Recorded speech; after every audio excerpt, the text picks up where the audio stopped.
ఆధునిక సాంకేతిక పరిజ్ఞానాన్ని దత్తత తీసుకుని వ్యాపారాన్ని అభివృద్ధి చేసుకోవాలని Andhra Pradesh federation of chamber of commerce industry రాష్ట్ర అధ్యక్షులు Vakkalagadda Bhaskar Rao, Godavari chamber of commerce అధ్యక్షులు గురంది బాబ్జీ పేర్కొన్నారు. కాకినాడ వెంకీ హోటల్స్ లో Andhra Pradesh federation of chamber of commerce industry, Godavari chamber of commerce ఆధ్వర్యంలో ఎక్స్పోర్ట్ అండ్ ఇంపోర్ట్స్లపై సెమినార్ నిర్వహించారు. ఈ సందర్భంగా Andhra Pradesh federation of chamber of commerce industry రాష్ట్ర అధ్యక్షులు Vakkalagadda Bhaskar Rao, Godavari chamber of commerce అధ్యక్షులు గురంది బాబ్జీ మాట్లాడారు. సముద్ర మార్గం ద్వారా వ్యాపార ఎగుమతుల ద్వారా 30% రాష్ట్ర వాటాగా రావడం జరిగిందన్నారు. యూరోప్ దేశాలతో పాటు అమెరికా, జపాన్ వంటి దేశాలకు బియ్యం ఎగుమతులు చేయడం జరుగుతుందన్నారు. ఏపీ రాష్ట్రం నుంచి 22 దేశాలకు అరటిపళ్ళు ఎగుమతులు చేయడం జరుగుతుందన్నారు. విశాఖ, అనకాపల్లి, ఏలూరులో ఫార్మా కంపెనీలకు అనుమతులు ఇవ్వడం జరిగిందన్నారు. జీఎస్టీ విధానాల్లో అనేక మార్పులు రావడం జరిగిందన్నారు.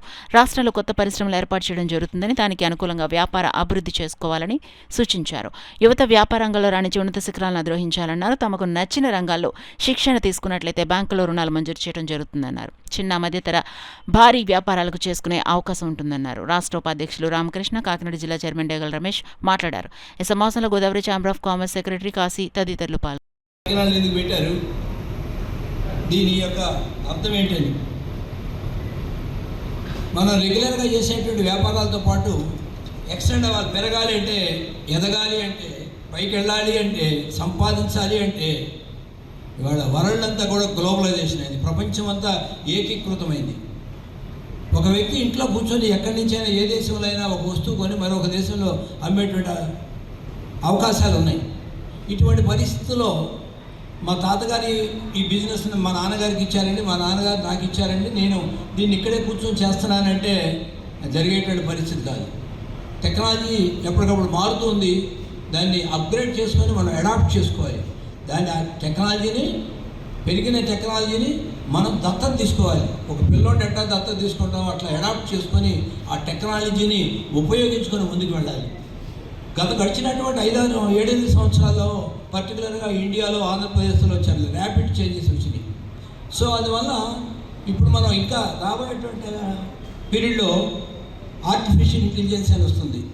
ఆ ఆర్టిఫిషియల్ ఇంటెలిజెన్స్ వచ్చింది ఈ గడిచినటువంటి 40-50 సంవత్సరాలలో ఎంత మార్పు వచ్చిందో, ఎంత డెవలప్ అయిందో, ఎంత పెరిగిందో, టెక్నికల్గా, టెక్నాలజికల్గా ఎంత డెవలప్ అయిందో వాళ్ళు చెప్పడం మాత్రం వితిన్ 1 or 2 yearsలో ఇంతకంటే డ్రాస్టిక్ చేంజెస్ వస్తాయి అంటున్నారు. సరే, సేల్స్ ట్యాక్స్, జిఎస్టీ ఇవన్నీ కూడా చాలా వ్యాపార వర్గాలకి చాలా ఉపయోగంగా రన్ అవుతున్నాయి. మీ అందరికీ కూడా తెలుసు, ముఖ్యంగా మనకు కూడా తెలుసు. ప్రతి ఆదివారం, నెలలో 2 ఆదివారాలు మా కాకినాడ నుంచి, అమలాపురం నుంచి, తుని నుంచి రాయమండ్రి ఛాంబర్ మీటింగ్కి వెళ్ళవలసినటువంటి పని అది ఉద్యోగంలాగా ఉండేది.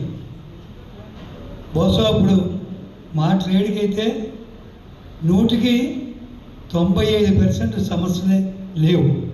ప్రెసిడెంట్ గారు మా ఆయిల్ ట్రేడ్కి కానీ, పప్పుల ట్రేడ్కి కానీ జిఎస్టీ వచ్చాక సెంట్రల్ గవర్నమెంట్ నిర్ణయంతో జిఎస్టీ ఎప్పుడైతే వచ్చిందో 95% ప్రాబ్లమ్స్ లేవండి. యథార్థంగా మేము కూడా, మీరు 81లో వచ్చారు వ్యాపారంలోకి, నేను 71లో వచ్చాను. అప్పటికి ఇప్పటికీ చూసుకున్నట్లయితే అసలు సమస్యలే మా వ్యాపారానికి మిగిలిన కొన్ని ఉండొచ్చు. ఆయిల్స్కి కానీ, షుగర్ కానీ, డాల్స్కి కానీ వీటికి ఏ విధమైన ప్రాబ్లమ్స్, సమస్యలు బాగా తగ్గాయండి. పూర్తిగా నేర్చుకోలేము,